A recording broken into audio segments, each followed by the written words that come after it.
అపోస్తలుల కార్యములు 16వ అధ్యాయం. పౌలు దెర్బేకును లుస్త్రకును వచ్చెను. అక్కడ తిమోతి అను ఒక శిష్యుడు ఉండెను. అతడు విశ్వసించిన ఒక యూదురాలి కుమారుడు. అతని తండ్రి గ్రీసు దేశస్థుడు. అతడు లుస్త్రలోను ఈకొనియలోను ఉన్న సహోదరుల వలన మంచి పేరు పొందినవాడు. అతడు తనతో కూడా బయలుదేరి రావాలని పౌలు కోరి, అతని తండ్రి గ్రీసు దేశస్థుడని ఆ ప్రదేశంలోని యూదులకు అందరికీ తెలియను గనుక వారిని బట్టి అతని తీసుకొని సున్నతి చేయించెను. వారు ఆయా పట్టణముల ద్వారా వెళ్ళుచు యెరూషలేములోనున్న అపోస్తలులను పెద్దలను నిర్ణయించిన విధులను గైకొనుటకు వాటిని వారికి అప్పగించిరి. కనుక సంఘములు విశ్వాసమందు స్థిరపడి అనుదినము లెక్కకు విస్తరించుచుండెను. ఆసియాలో వాక్యము చెప్పకూడదని పరిశుద్ధాత్మ వారిని ఆటంకపరిచినందున వారు ఫ్రుగియ గలతీయ ప్రదేశముల ద్వారా వెళ్ళిరి.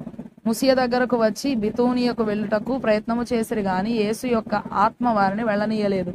అంతటా వారు ముసియను దాటిపోయి త్రోయకు వచ్చిరి. అప్పుడు మాసిదోనియ దేశస్థుడు ఒకడు నిలిచి, నీవు మాసిదోనియకు వచ్చి మాకు సహాయము చేయమని తనను వేడుకొనుచున్నట్టు రాత్రివేళ పౌలునకు దర్శనము కలిగెను. అతనికి ఆ దర్శనము కలిగినప్పుడు వారికి సువార్త ప్రకటించుటకు దేవుడు మమ్మను పిలిచి ఉన్నాడని మేము నిశ్చయించుకొని వెంటనే మాసిదోనియకు బయలుదేరుటకు యత్నము చేసితిమి.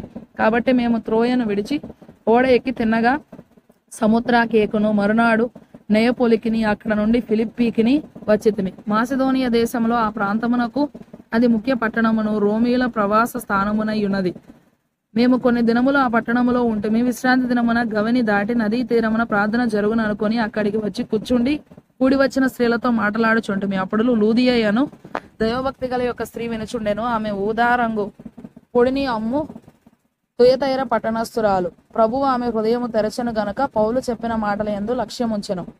ఆమెయు ఆమె ఇంటివారును బాప్తిస్మము పొందినప్పుడు ఆమె, నేను ప్రభువునందు విశ్వాసము గలదానని మీరు ఎంచితే నా ఇంటికి వచ్చి ఉండుడని వేడుకొని మమ్మను బలవంతము చేసెను. మేము ప్రార్థనా స్థలమునకు వెళ్ళుచుండగా పుతోను అను దయ్యము పట్టినదై సోదె చెప్పుట చేత తన యజమానులకు బహులాభము సంపాదించుచున్న ఒక చిన్నది మాకు ఎదురుగా వచ్చెను.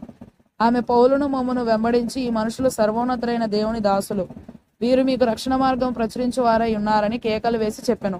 ఆమె ఈలాగు అనేక దినములు చేయుచుండెను గనుక పౌలు వ్యాకులపడి దాని వైపు తిరిగి, నీవు ఈమెను వదిలి పొమ్మని యేసుక్రీస్తు నామమున ఆజ్ఞాపించుచున్నానని ఆ దయ్యముతో చెప్పెను. వెంటనే అది ఆమెను వదిలిపోయెను. ఆమె యజమానులు తమ లాభ సాధనము పోయెనని చూచి పౌలును శీలను పట్టుకుని గ్రామపు చావడిలోనికి అధికారుల యొద్దకు ఈడ్చుకొని పోయిరి.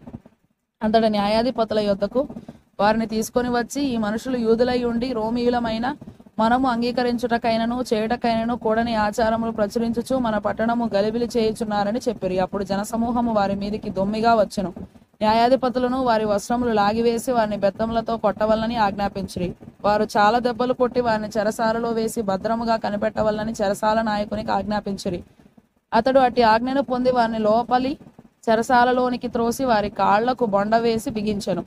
అయితే మధ్యరాత్రి వేళ పౌలును శీలయు దేవునికి ప్రార్థించుచు కీర్తనలు పాడుచునుండిరి. ఖైదీలు వినుచుండిరి. అప్పుడు అకస్మాత్తుగా మహాభూకంపము కలిగెను. చెరసాల పునాదులు అదరెను. వెంటనే తలుపులన్నీ తెరచుకొనెను. అందరి బంధకములు ఊడెను. అంతలో చెరసాల నాయకుడు మేలుకొని చెరసాల తలుపులన్నీ తెరచియుండుట చూచి ఖైదీలు పారిపోయిరనుకుని కత్తి దూసి తను తాను చంపుకొనబోయెను. అప్పుడు పౌలు, నీవు ఏ హానియు చేసుకొనవద్దు, మేమందరము ఎక్కడనే ఉన్నామని బిగ్గరగా చెప్పెను. అతడు దీపము తెమ్మని చెప్పి లోపలికి వచ్చి వణకుచు పౌలుకును శీలకును సాగిలపడి వారిని వెలుపలికి తీసుకొని వచ్చి, అయ్యలారా, రక్షణ పొందుటకు నేనేమి చేయవలనా నేను? అందుకు వారు, ప్రభువైన యేసునందు విశ్వాసం ఉంచుము, అప్పుడు నీవును నీ ఇంటి వారును రక్షణ పొందుదురని చెప్పి అతనికిని అతని ఇంటనున్న వారికి అందరికిని దేవుని వాక్యం బోధించిరి. రాత్రి ఆ గడియలోనే అతడు వారిని తీసుకొని వచ్చి వారి గాయములు కడిగెను. వెంటనే అతడును అతని ఇంటి వారందరూ బాప్తిస్మము పొందిరి. మరియు అతడు వారిని ఇంటికి తోడుకొని వచ్చి భోజనం పెట్టి దేవుని యందు విశ్వాసం ఉంచిన వాడై తన ఇంటి వారందరితో కూడా ఆనందించెను. ఉదయమైనప్పుడు న్యాయాధిపతులు ఆ మనుషులను విడుదల చేయమని చెప్పుటకు బంటులను పంపిరి. చెరసాల నాయకుడు ఈ మాటలు పౌలునకు తెలిపి, మిమ్మల్ని విడుదల చేయమని న్యాయాధిపతులు వర్తమానం పంపియున్నారు గనక మీరిప్పుడు బయలుదేరి సుఖముగా పొండని చెప్పెను. అయితే పౌలు వారు న్యాయము విచారింపకయే రోమీయులమైన మమ్మును బహిరంగముగా కొట్టించి చెరసాలలో వేయించి ఇప్పుడు మమ్మను రహస్యముగా వెళ్ళగొట్టుదురా, మేము ఒప్పము, వారే వచ్చి మమ్మను వెలుపలికి తీసుకొని పోవాలని చెప్పెను. ఆ బంటులు ఈ మాటలు న్యాయాధిపతులకు తెలపగా వీరు రోమీయులని వారు విని భయపడి వచ్చి వారిని బతిమాలుకొని వెలుపలికి తీసుకొని పోయి పట్టణము విడిచిపోండని వారిని వేడుకొనిరి. వారు చెరసాలలో నుండి వెలుపలికి వచ్చి లూదియ ఇంటికి వెళ్ళిరి. అక్కడి సహోదరులను చూచి ఆదరించి బయలుదేరి పోయిరి.